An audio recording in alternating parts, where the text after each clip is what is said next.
Лице в лице започват Васил Тончев, Сова Харис, Асен Генов, протестна мрежа и блогър, и Александър Симов, той е журналист, но е част от движението София без блокади. Ще говорим за софиянци, за протести с и без блокади, но преди така да започнем този разговор, да стъпим върху това изследване, което вие сте направили, имам преди вашата агенция, по поръчка на София без блокади, това движение на Фейсбук. Да. Нали така? Да, те се свързаха с мен и на тази база направихме това проучване сред софиянци. Да, и какво показва то? Какви са въпросите? Защо зададохте точно тези въпроси? Веднага показва така едно основно обществено противоречие, но, например, когато в общ план попитахме, според вас трябва ли протести да се проведат в рамките на законно установения ред, там 84% от хората казват абсолютно твърдо да. Нали? Законността трябва да се спазва. Тук мнението на софиянци е едно. След това на конкретните въпроси обаче... Ние можем даже да виждаме графиките, ако колегите ги пуснат по някакъв начин. Изпитвали сте затруднения при движението си в София заради протестите? 38,6% да, 61% казват не. Одобрявате ли блокирането на централни улици, булеварди и кръстовища в София? 48,4% са да, 47,7% не. Виждаме така абсолютно разполовено е мнението.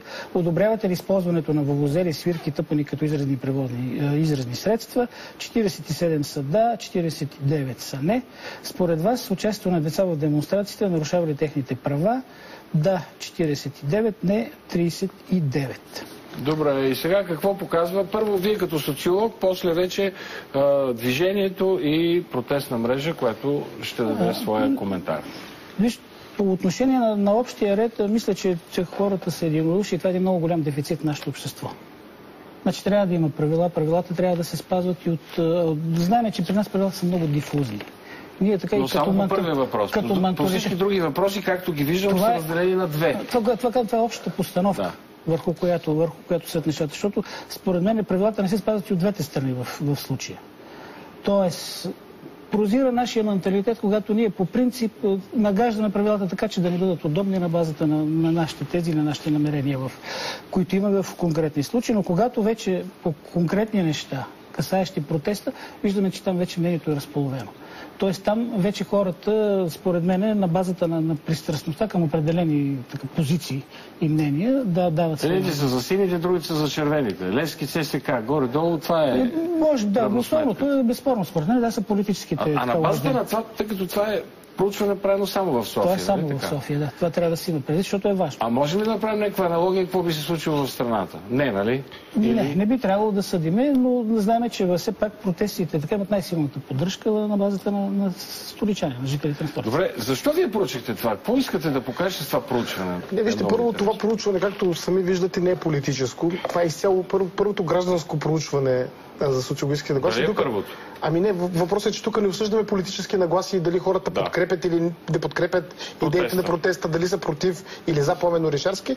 Тук се изследва, ако така да го наречем, методологията на самия протест, доколко хората приемат това, което протестът се опитва да свърши. И според мен данните показват, че най-вероятно сред тези хора, които не приемат някои от методите, са и хора, които най-вероятно не подкрепят правителството, но просто не приемат и подобни методи.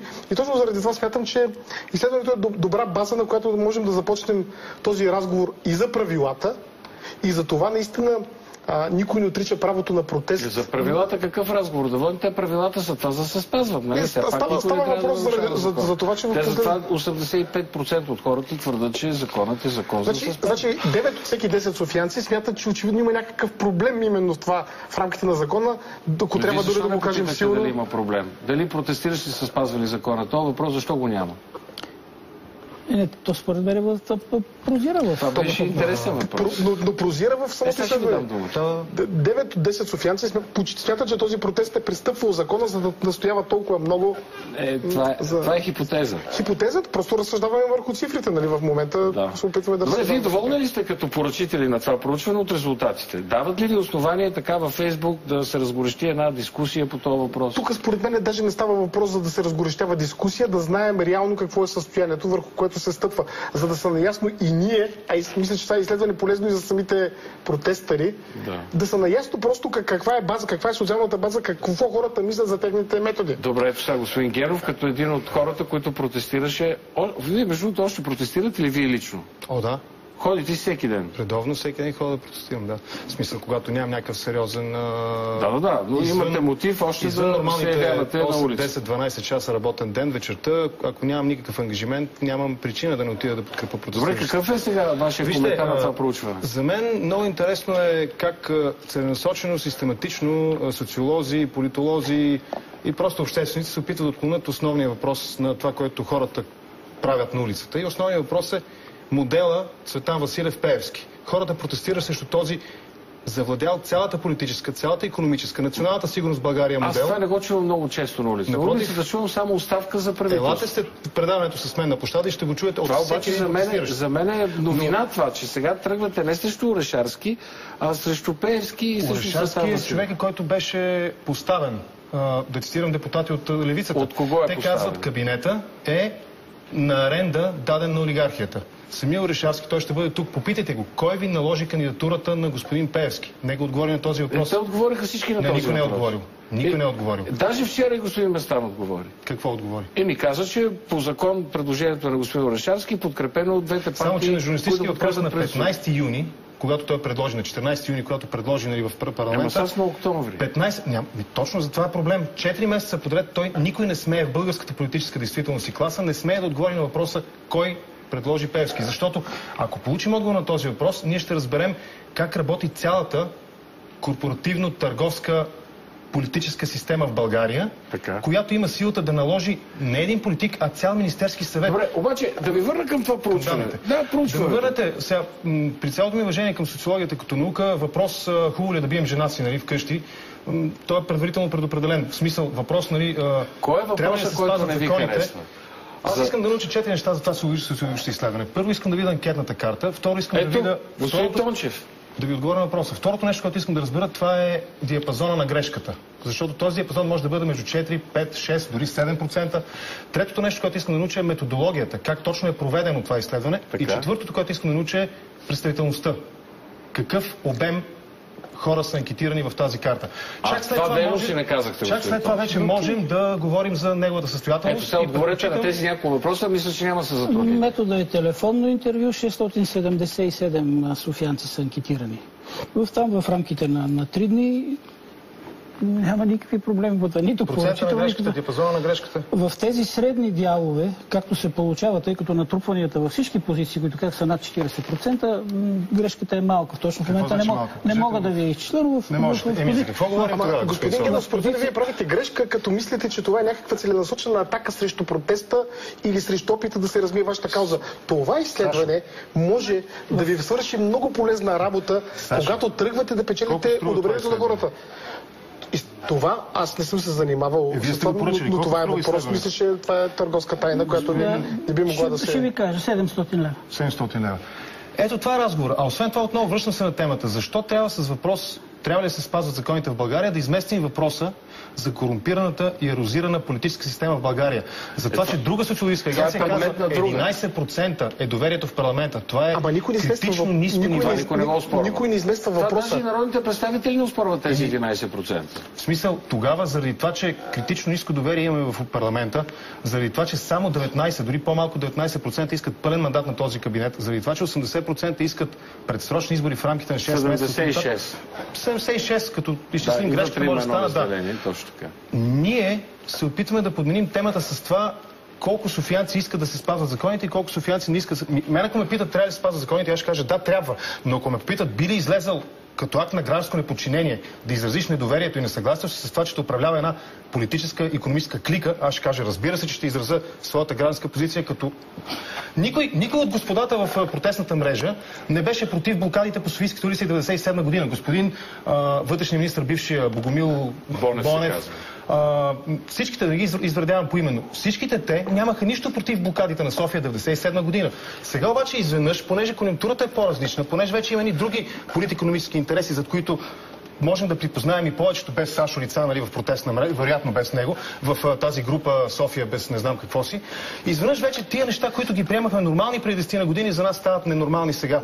Това е такъв политически опортунизъм, политически... Добре, аз мога ли да ви предложа на базата на всичко това, което казахте, което не се оспорва и за социологическите проучвания, вие защо си поръчате на господин Тончев едно социологическо проучване, за да видите какви са разпределени? Галап... 700 лева. Дет се казва, ще отидете на улицата по 5 лева на човек и ще му поръчате едно... Ние го правим това проучване 120 дни. 120 дни между няколко стотин и няколко десетки хиляди души. То се вижда. Хората изразяват своето несъгласие. Добре, кажете ми тогава, щом се вижда, защо така залиняха и почти бяха прекратени протести, останаха по 23 човека? Ако протестите са залиняли, господин Орешарски трябва да дойде без охрана тук. Той трябва да се разходи по Витошка, да махне загражденията около Народното събрание. Значи това не го коментираме, защото тук протеста, ако има такъв, надявам се да няма, с този, който вие правите, няма нищо общо. Нали? Това са две различни неща. Това са същите хора, които ще дойдат по-късно на площада, те ще бъдат евентуално сега през града на битви. Това е тема на друг разговор и можем да спорим много кои са там и кои са тук. Както и да е. Отговарям ви на въпроса. Ако протестът е залинял, тогава трябва да махне заграждението от центъра на София. Сега виждаме по телевизията и сега ще има новини. Вижте, не е важно колко хора са на протеста. Важно е какво искат тези хора. Могат да са 3 души. И когато те поставят съществени и съдържателни неща, те ще чуят цялата страна. А тези поставят ли в момента в тези протести? Не поставят такива неща. В началото протеста беше съвсем друг. Например, на мен целият ми офис ходеше на протеста, сега не ходи никой. А не ходят, защото в началото се пострадаха конкретни неща. Вашия офис какво искаше? Конкретни неща се поставяха. Започна от оставката се започваше промяна на кодекса, нали, нов кодекс, либерализация на тока и така нататък и така нататък. Всичко това изпадна от дневния ред. А защо изпадна? В момента протеста казва, станете ви, за да седнем ние. Това е оставка и нищо друго. Това не е искане. Не, аз съм казал много ясно. Аз политически заявки нямам амбиции, нали, не правя никакви заявки, нито амбиции. Ние продължаваме 120 дни подред да искаме тези 3 неща. Ние, разбира се, кристализирахме, изяснихме концепцията, избисихме тезите, но искането за оставка на един премиер, който е изцяло зависим от скрити олигархични кръгове, е ясно. Искането за предсрочни избори е ясно и искането за операция чисти ръце също така е ясно. Ако ме питате какво означава чисти ръце, мога да ви отговоря на въпроса. Чисти ръце е ясно какво означава. Всичко скъсване, националната сигурност, да не е зависимо от олигархията. София без блокади. Доколко е съгласен с това, което господин Генов казва?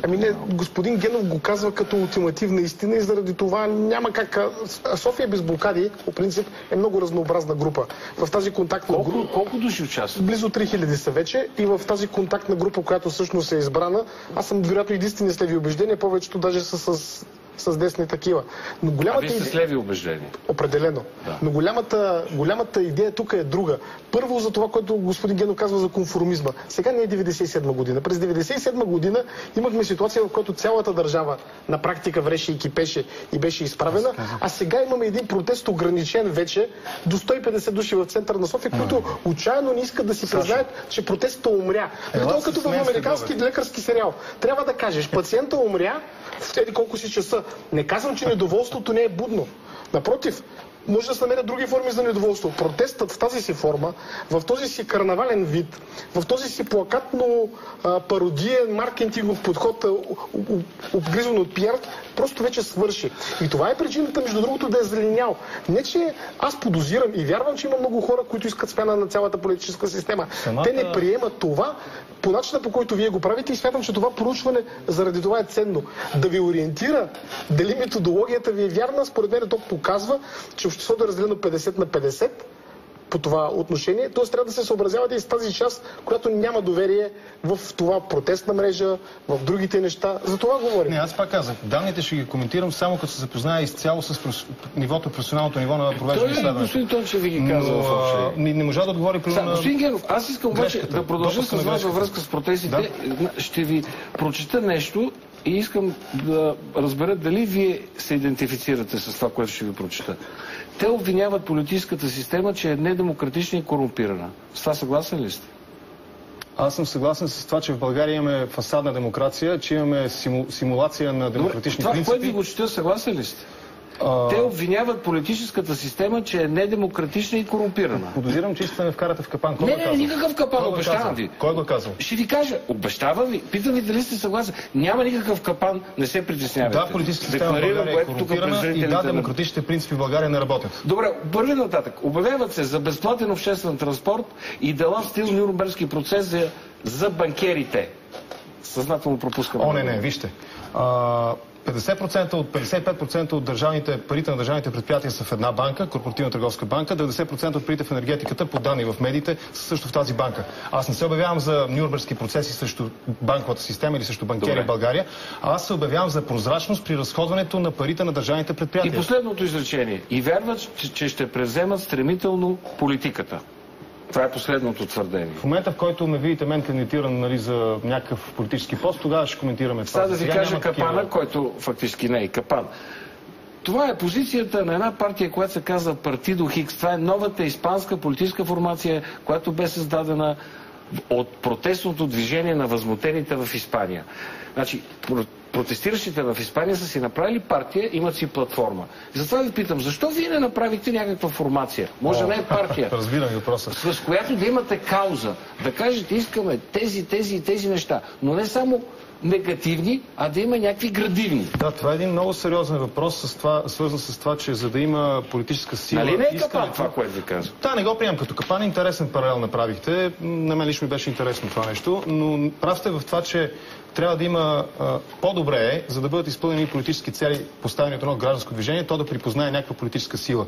Или да създаде собствена. Не очаквайте сега в рамките на тия 15 минути разговор аз да предложа това нещо. Нямам това самочувствие да мога да го направя. Не, но можете да направите анализ, защо то не се получи в рамките на тези 130-140 дни. Сигурни, че да не говорим, че имаме генезис от февруари още на протестиращи. Разговаряме с политолози, с социолози, с хора, които са в тази част експерти, нека го кажем, но наистина не бих могъл сега, не се чувствам комфортно да дам сега този отговор. Дали протестът ще роди политическа сила, предстоите първо, трябва да минем през тези три неща. Оставка, предсрочни избори и операция чисти ръце. Може би е хубаво обаче да мине преди тях. Ако питате причина, няма как да ви повярват иначе. Отдавна трябваше да са го направили.